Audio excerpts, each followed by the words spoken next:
بسم اللہ الرحمن الرحیم۔ صفحہ نمبر 99 یعنی 89 پیج۔ سود خوری کی حرمت، سیرت النبی جلد دوم۔ ناظرین، اردو زبان میں سرور عالم صلی اللہ علیہ وآلہ وسلم کی سیرت پر جامع ترین کتاب سیرت النبی صلی اللہ علیہ وآلہ وسلم علامہ سید سلیمان ندوی اور علامہ شبلی نعمانی رائٹر ہیں۔ اس کتاب کے جلد دوم ہے۔ بسم اللہ الرحمن الرحیم، الحمد للہ رب العالمین والصلاة والسلام علی رسولہ محمد وعلی آلہ واصحابہ اجمعین۔ صفحہ 99 یعنی پیج 89۔ سود خوری کی حرمت، اور یہ سیرت النبی کی جلد دوم ہے۔ آپ کی خدمت پیش کر رہے ہیں آج کا تیسرا ویلاگ۔ سود خوری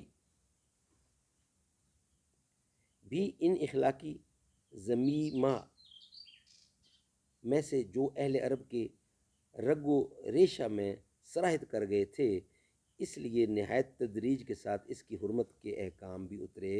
قریش عموماً تجارت پیشہ تھے۔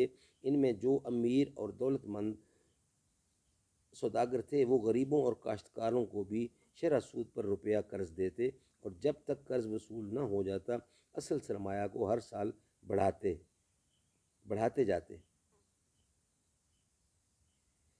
خود حضور اکرم صلی اللہ علیہ وسلم کے چچا عباس اسلام سے پہلے بہت بڑے سودی کاروبار کے مالک تھے۔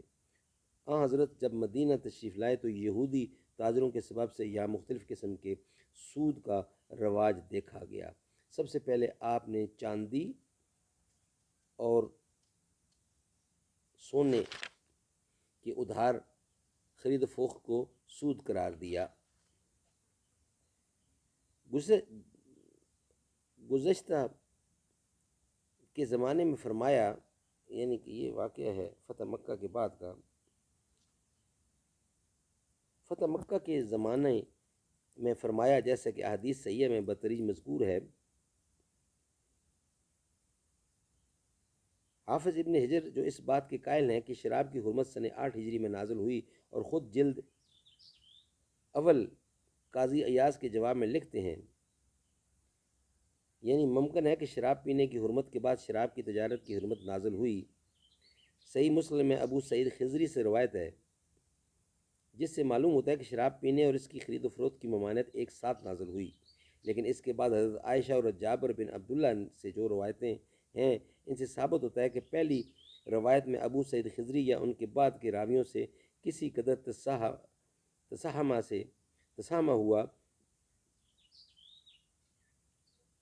حافظ ابن حجر نے امام احمد کی جس حدیث سے فتح مکہ میں شراب نوشی کی حرمت کے نزول پر استدلال کیا ہے، وہ حدیث صحیح مسلم میں بھی ہے، لیکن اس میں فتح مکہ کی تعین نہیں۔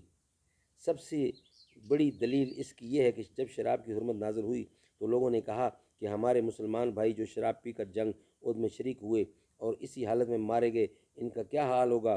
اس پر آیت لیس علی الذین آمنوا نازل ہوئی، جس سے معلوم ہوتا ہے کہ شراب کی حرمت کا واقعہ جنگ عہد سے بالکل متصل تھا، اور جنگ عہد کا زمانہ یہی ہے۔ آیت مذکورہ میں حضرت جابر کی روایت ہے، غزوہ عہد کی صبح کو کچھ لوگوں نے شراب پی اور یہ سب اسی دن شہید ہوئے۔ یہ شراب کی حرمت سے پہلے ہوا۔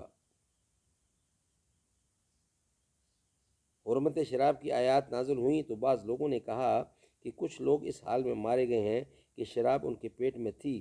اس پر یہ آیت اتری کہ مومنوں پر کچھ حرج نہیں، اضافہ تا ختم سود۔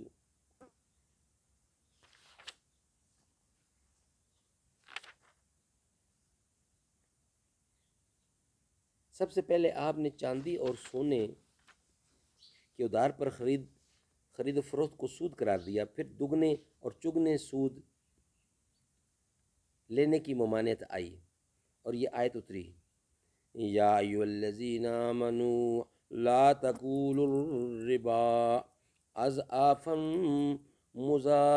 مضاعفۃ واتقوا اللہ لعلکم تفلحون، مسلمانوں دگنا سود نہ کھایا کرو اور خدا سے ڈرا کرو تاکہ فلاح پاؤ۔